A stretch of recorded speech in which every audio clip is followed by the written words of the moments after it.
In this chapter, we're going to deal with thermochemistry, which literally means the chemistry involving energy. Let's do some vocabulary first.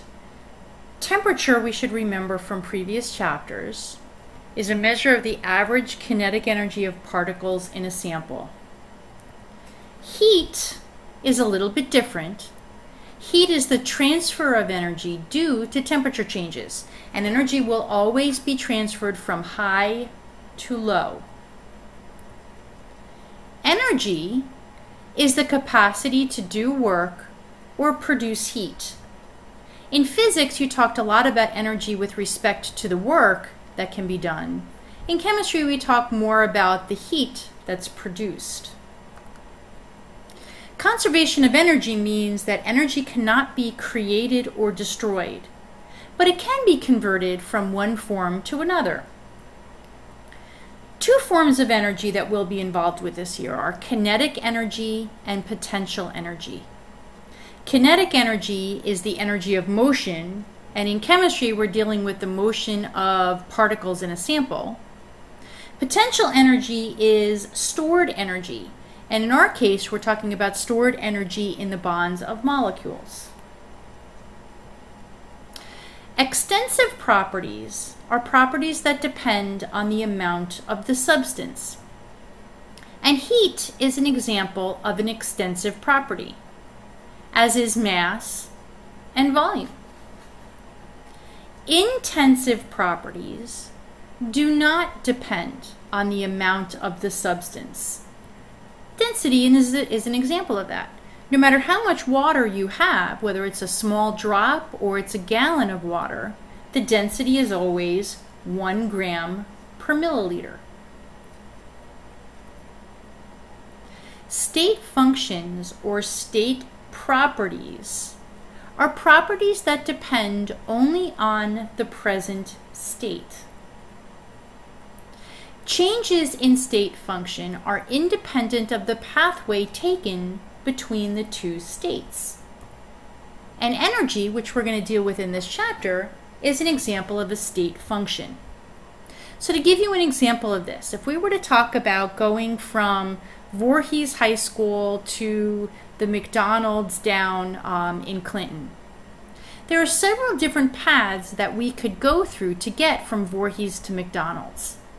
They may have different routes, but the distance between Voorhees and McDonald's will always be the same.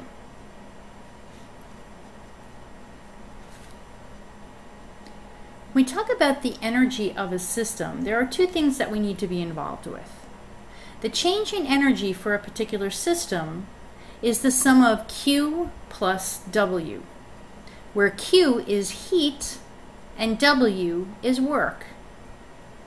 And we need to know about a unit, joules. A joule is a kilogram meter squared per second squared. Now, when we talk about our thermochemistry problems, we're always going to deal with it relative to the system. The system is the part of the universe that we wish to focus our attention on. The surroundings are everything else in the universe. Now, when we deal with thermodynamic quantities, there are two things we're going to be involved with. We're going to be involved with a number, which will quantify that energy, and a sign, which will tell us which way the energy is flowing. And the sign is always relative to the system's point of view. So if our Q value is a positive value, that means that energy is being added into the system. And we would call that kind of a process an endothermic process. Energy is flowing into the system by way of heat. And the system's overall energy goes up. Now, if Q is negative, we're looking at a process which is an exothermic process, or energy is exiting the system. So energy flows out of the system via heat. the system's overall energy will go down during an exothermic process. Enthalpy.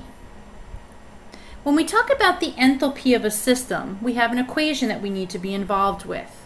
H, which is the value that we're going to use for the enthalpy of the system. E, which is the internal energy of the system. P, which is the pressure of the system. And V, which is the volume for the system. And for what we're doing, we're always going to be at constant pressure and volume. So what that means is the change in the enthalpy for a particular system is equal to the energy flow into or out of that particular system.